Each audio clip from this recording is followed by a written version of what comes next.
Vamos lá!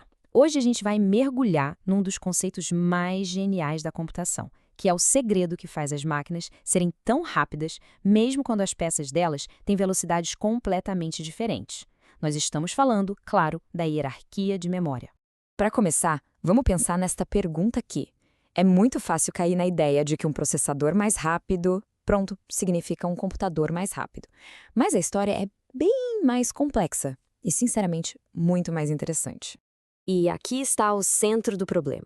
Os processadores de hoje são absurdamente rápidos. Eles fazem bilhões de coisas por segundo. Só que eles precisam de dados para trabalhar, né?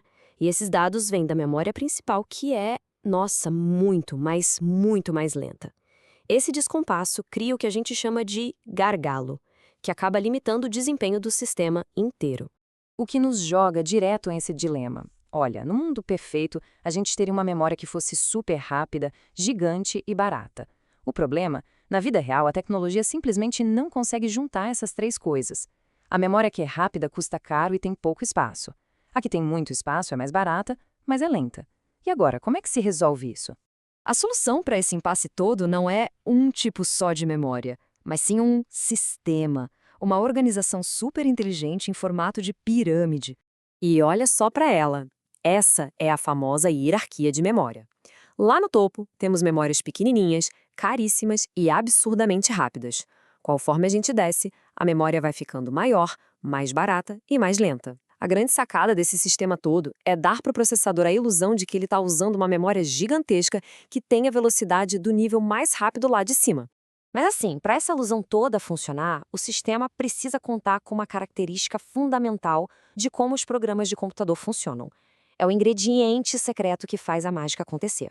E esse ingrediente é o princípio da localidade.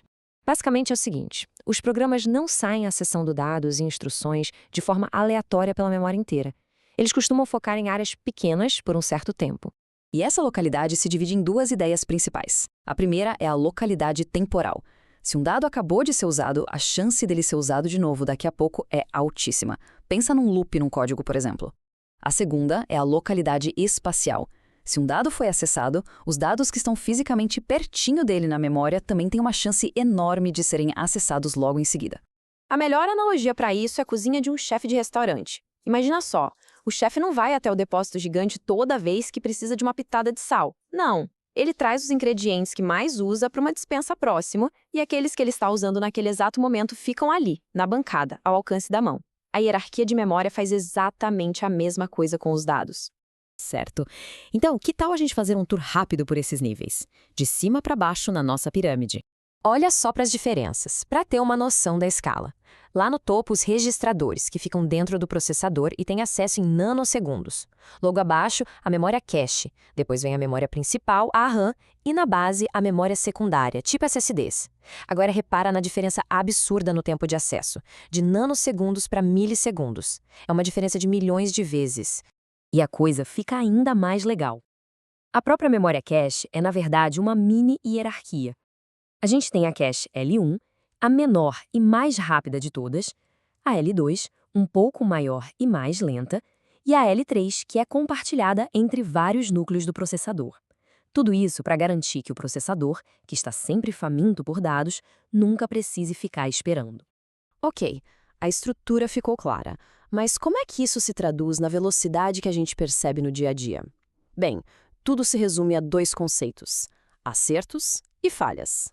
Um acerto ou cache hit é o melhor dos mundos. O processador precisa de um dado, ele vai procurar no nível mais rápido, que é a cache, e achou. A operação continua na velocidade máxima sem nenhum atraso. Perfeito. Agora, do outro lado, tem a falha, o tal do cache miss. O processador procura o dado na cache, mas ele não está lá. E aí ele precisa parar o que estava fazendo para buscar esse dado num nível mais lento, como a memória RAM. E isso, claro, gera um atraso bem chato. E o qual chato é esse atraso? A penalidade por uma falha dessas pode custar mais de 100 ciclos de clock do processador. É como se o nosso chefe, no meio do preparo de um prato, tivesse que largar tudo e correr lá no depósito. É uma perda de tempo gigantesca para o processador. Então, no final das contas, o ponto-chave é este. Toda essa complexidade da hierarquia de memória, o princípio da localidade, os vários níveis de cache, tudo isso existe com um único objetivo: garantir que o processador encontre o que precisa na cache o maior número de vezes possível. Simples assim.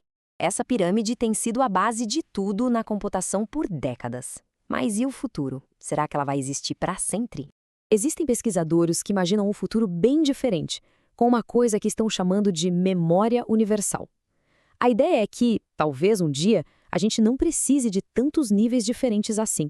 A chave para isso está em novas tecnologias de memória que juntam o melhor dos dois mundos: a velocidade da RAM com a persistência do armazenamento, ou seja, elas não perdem os dados quando o computador desliga.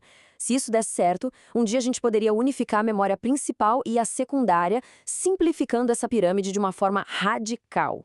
E isso nos deixa com uma pergunta no ar. Será que essa estrutura tão engenhosa, que definiu a velocidade dos computadores por tanto tempo, está com os dias contados? Só o tempo vai dizer. Obrigado pela companhia e até a próxima!